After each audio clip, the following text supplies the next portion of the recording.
Some of the problems of St Anne's are apparent enough.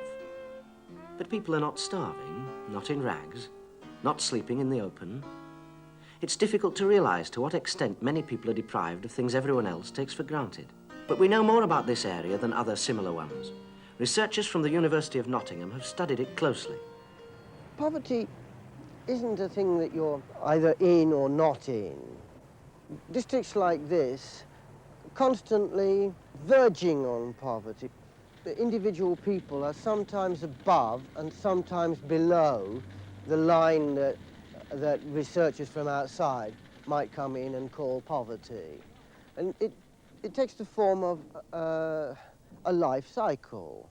You may well be born in poverty. That's to say, if you're the second or third child, not the fifth or sixth, but the second or third, you may well arrive in a family whose budget is now so stretched and whose means are so small that they'd be better off on public relief. Good. You grow up, you leave school, and you go to work.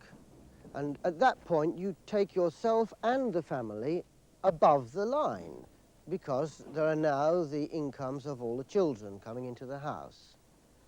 And then you get married, and after you've had your first or second child, you find yourself dipping again below the line, where you stay for a generation, a school generation, until you go back down for good when you retire and become a pensioner. Pat Smith and her husband have 2 young children and would find it very difficult to make ends meet without her long hours at the lace. How much will you get for that lace work, and how long will it take you? Well, it varies, but this piece will take me between 3.5 hours to 4 hours. And they're 3 shilling a dozen breadths, and there are 3 dozen, so I shall get 9 shilling. And will it normally take you 3 to 4 hours, or may it take you shorter or longer? The work varies as you get it. If it's been overdressed, the threads are harder to pull out. And if the work's softer, they're easier. So it could take me, well, up to 12 hours to do the same amount of work. And you'd get more money then? Oh, no. When you take the work on, you know this. No matter how many hours it took you, you'd still get the same amount of money. So you might still get 9 shillings for 12 hours work? Oh, yes. How much on an average week would you make? Well, at the most, I'd make about £3 to £4. But if you've got a poor week, you can earn as little as 30 shilling. Could you manage without doing the lace? I have stopped on the odd occasion if I've been ill, but you feel the pinch straight away because you've been used to it. How much does your husband earn? His full week is £12.10, but he comes home with about £11 after that. That's £12.10 and then... His stoppages. Of this £11, 50 shillings goes in rent for a house with no bath and an outdoor lavatory. The house is very damp, but because they've worked hard, it doesn't look it. No, because my husband's put wood on the walls.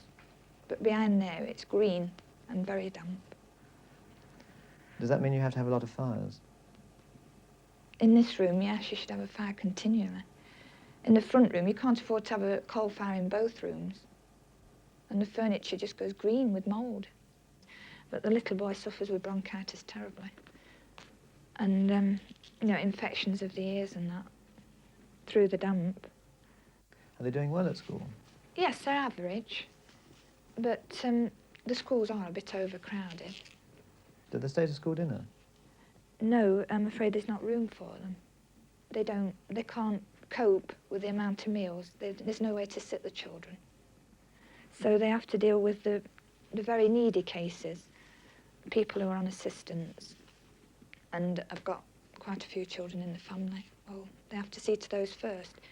So if yours had, some other child might have to go without, I suppose? Well, they would. They'd be deprived, whereas I could give them a meal if they came home.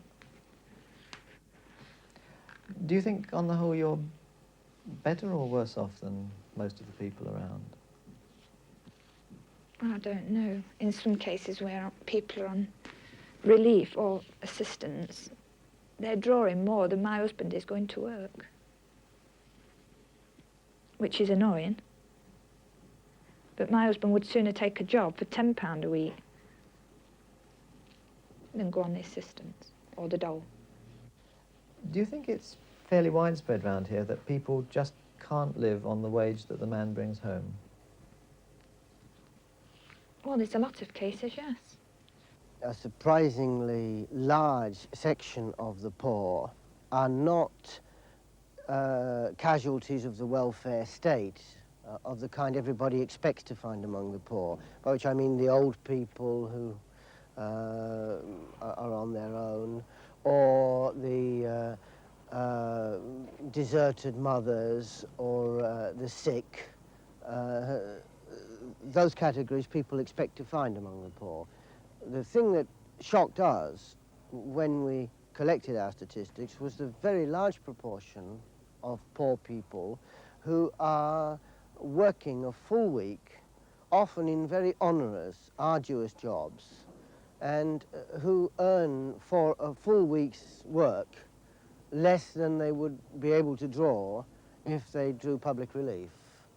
And a very large proportion indeed of the poor people in this area live in families where the breadwinner is working against odds in this sort of way.